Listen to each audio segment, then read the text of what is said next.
அனைவருக்கும் வணக்கம். குலத்தினை காக்கும் தெய்வம் குல தெய்வம். தெய்வங்களில் மிகவும் வலிமையான தெய்வம் குல தெய்வம். குல தெய்வமே நமக்கு எளிதில் அருளினை தரும். மற்ற தெய்வ வழிபாடுகளின் பலன்களை பெற்று தரும். குல தெய்வம் பெரும்பாலும் சிறு தெய்வமாகவே காணப்படும். சிறு தெய்வம் என்று அலட்சியப்படுத்தக்கூடாது. அதன் சக்தியை அளவிட முடியாது. குல தெய்வம் என்பது நமது முன்னோர்களில் தெய்வமாக மாறிவிட்ட புண்ணிய ஆத்மாக்கள். அந்த புனித ஆத்மாக்கள் தங்களின் குலத்தினை சார்ந்தவர்களை கண்ணும் கருத்துமாக பேணி காக்கும் வல்லமை படைத்தவை. எனவேதான் அந்த தெய்வங்கள் குல தெய்வங்கள் என்று சிறப்புடன் அழைக்கப்படுகின்றன. குல தெய்வங்கள் கர்ம வினைகளை நீக்க வல்லவை.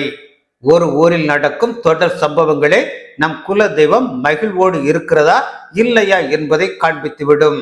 இன்று நம் வாழ்க்கை போக்கு அதிகபட்சம் இரு பாட்டன் பாட்டி பேருக்கு மேல் தெரியாமல் அல்லவா உள்ளது.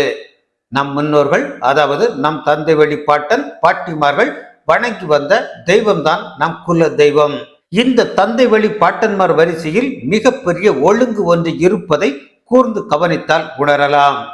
அது ஒரு ரிஷியின் ஒரு வழி பாதை. இது ஒரு முக்கியமான ஒழுங்கு சார்ந்த விஷயம்.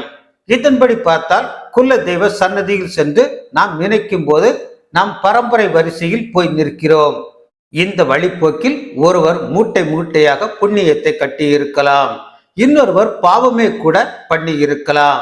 நாம் அங்கே போய் நின்று அங்கு பிரத்யேகமாக வெளிப்படும் அந்த சக்தியை சொல்லும் போது நம் முன்னோர்கள் பித்திருக்களாக இருந்து நம்மை ஆசீர்வதிக்கிறார்கள்.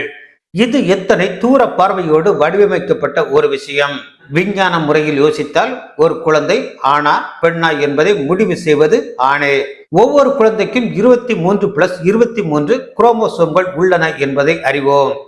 இது தாய் மூலம் 23 மற்றும் தந்தை மூலம் 23 என்பதையும் அறிவோம். இதிலே பிறக்க போகும் குழந்தை ஆணா பெண்ணா என்பதை தந்தையின் குரோமோசோமை முடிவு செய்கிறது. தாயிடம் எக்ஸ் குரோமோசோம்கள் மட்டுமே இருக்கின்றன. தந்தைக்கோ XY என இரு விதமான மாறுபட்ட குரோமோசோம்கள் உள்ளன.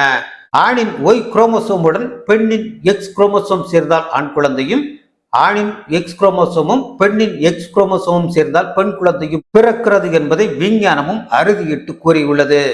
ஆண் குழந்தையை உருவாக்கும் Y குரோமோசோம் ஆணிடம் மட்டும்தான் உள்ளது. பெண்ணுக்கு Y குரோமோசோம்கள் தந்தை வழி வருவதில்லை. ஆனால் அதே ஆண் குழந்தைக்கு தந்தையிடம் இருந்து Y குரோமோசோம்கள் வருகின்றன. அதனால் அவன் மூலம் வம்சம் மீண்டும் வழி வழியாக வளர்கிறது. வழி வழியாக என்பதில் இருந்தே புரிந்திருக்க வேண்டும். முப்பாட்டனார், பாட்டனார், மகன், பேரன், கொள்ளு பேரன், எள்ளு பேரன் என தொடர்ந்து இது ஒவ்வொருவரிடமும் விதைக்கப்பட்டு தொடர்ந்து காப்பாற்றப்பட்டு வருகிறது. இதன் முக்கியத்துவம் குறித்து அறிந்தே நம் முன்னோர்கள் ஆண் குழந்தைகளை வாரிசுகளாக்குகின்றனர், பெண் குழந்தைகளை குல விளக்காக காத்தனர். பொதுவாக 13 தலைமுறைக்கு மேல் ஆண் வாரிசு ஏற்பட வாய்ப்பு இல்லை. ஏனெனில் ஆணின் Y குரோமோசோம்கள் ரொம்பவே பலவீனமான ஒன்று. மேலும் தொடர்ந்து காலம் காலமாக இந்த Y குரோமோசோம்கள் அவரவர் பரம்பரை ஆண் மக்களுக்கு சென்று கொண்டிருப்பதால் இன்னமும் பலவீனம் ஆகி கொண்டிருக்கிறதாம். எனவே 13 தலைமுறைக்கு மேல் அது வலுவிழந்து பயனற்று போய்விடும். அதனால் ஏற்கனவே பலவீனமான Y குரோமோசோம்கள் மேலும் பலவீனம் அடையக்கூடாது என்பதாலும் பரம்பரை நோய்கள் தொடரக்கூடாது என்பதாலுமே சொந்த இரத்த உறவுகளுக்கிடையே திருமணமும் தவிர்க்கப்படுகிறது. பொதுவாக பெண்களை மட்டும் 2 குல தெய்வங்களை வணங்குபவர்களாக இறைவன் படைத்திருக்கிறான். பிறந்த வீட்டில் ஒரு தெய்வம், புகுந்த வீட்டில் ஒரு தெய்வம். திருமணத்திற்கு முன் பிறந்த வீட்டின் குல தெய்வத்தை வணங்குபவர்கள் திருமணம் முடிந்தவுடன் கணவனின் வீட்டில் உள்ள குல தெய்வத்தை வணங்க ஆரம்பிக்கிறார்கள். பெண்கள் திருமணமாகிவிட்டால் பிறந்த வீட்டின் குல தெய்வத்தை வணங்குவது கிடையாது. அப்படி இல்லாமல் பிறந்த வீட்டின் குல தெய்வத்தை வழிபடுவது அவர்களை புகுந்த வீட்டில் எந்த பிரச்சனையும் இல்லாமல் வாழ வழிவகுக்கும். இதுவரை யாரும் பிறந்த வீட்டின் குல தெய்வத்துக்கு வழிபாடு செய்யாமல் இருந்தால் பிறந்த வீட்டின் குல தெய்வத்திற்கு திருவிழா காலங்களில் வழிபாட்டை மேற்கொள்ளுங்கள். ஒருவரது குலம் ஆள் போல் தழைத்து அருகு போல் வேரூன்ற வேண்டுமானால் குல தெய்வ வழிபாடு மிக மிக முக்கியம். குல தெய்வ தோஷம் இருந்தால் மற்ற தெய்வங்களின் அருள் கிடைக்காது. குல தெய்வத்தின் அனுமதி அல்லது அனுக்கிரகம் இல்லை என்றால் ஒருவர் என்னதான் சக்தி வாய்ந்த ஹோமம் யாகம் செய்தாலும் ஆலயங்களுக்கு சென்றாலும் எதிர்பார்த்த பலன் கிடைக்குமா என்பது சந்தேகம்தான். எனவே உங்கள் குல தெய்வத்தின் கோவிலுக்கு அடிக்கடி அல்லது குறைந்தது வருடம் ஒரு முறையாவது செல்லுங்கள். அபிஷேக ஆராதனைகள் செய்யுங்கள். அக்கோவிலுக்கு மனமாற உதவுங்கள். குல தெய்வத்துக்கு சரியான உணவு படைக்கப்படுகிறதா? மகிழ்வூட்டும் மலர்கள் படைக்கப்படுகிறதா? அபிஷேக பொருட்கள் தூய்மையாக உள்ளதா? எத்தனை வகை அபிஷேகம் அளிக்கப்படுகிறது?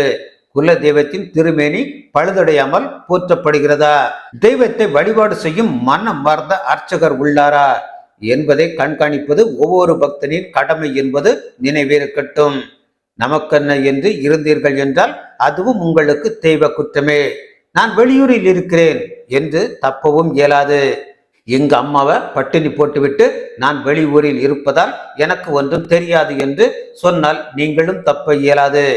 பெற்றவளுக்கு நேரம் தந்து காப்பதும் உங்கள் கடமை. ஒவ்வொருவரின் கண் கண்ட முதல் குல தெய்வம் பெற்ற தாயும் தந்தையும் தான்.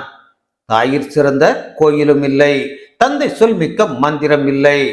எனவே நம் முதல் குல தெய்வமான பெற்றோர்களை போற்றி நம் குல தெய்வத்தின் அருளினை பெற்றிடுங்கள். நன்றி.